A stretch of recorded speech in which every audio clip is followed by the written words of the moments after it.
The power grid is vital to our way of life, and by all accounts, it's woefully unprotected. The threat of a terror attack is one that needs to be taken seriously now. So says my next guest, former United States Ambassador and former Director of the CIA, James Woolsey.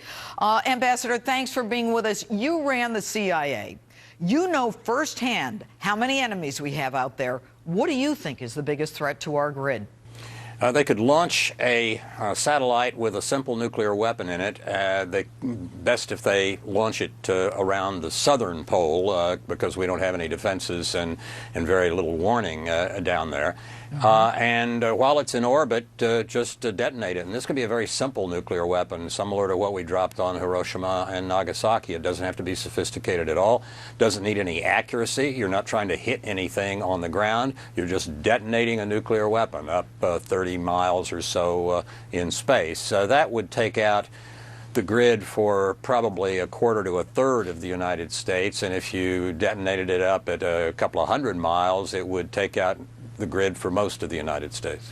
And why don't we have the defenses in the southern part, and I talked about this in the open, in the southern part of our nation, so that a satellite could come in and could be detonated? I mean, it doesn't have to even be specific. Why are there no missile defenses down there? I guess I would say, if I were being flippant, that we've turned over defending the country's electric grid to people with the overall focus of ostriches. Nobody really wants to do anything on this in the federal government except stick their heads in the sand. And Ambassador, do you think that the power plants across the country have the protection that they need? No, absolutely not. Nuclear power plants, particularly if hit by an electromagnetic pulse, would melt down before too long, and you'd have disasters emanating from nuclear power plants as well as from a lot of other sources.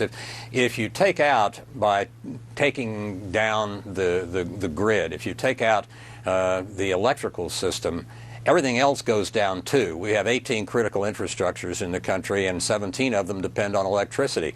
So you lose your communication system, you lose transportation, you lose your bank teller system for getting money. Nothing works. And you were the head of the CIA. Our enemies know all this, correct? I'm afraid they do. The Russians have told us that they, back in the early 90s, told the North Koreans a great deal about how to use an electromagnetic pulse detonation.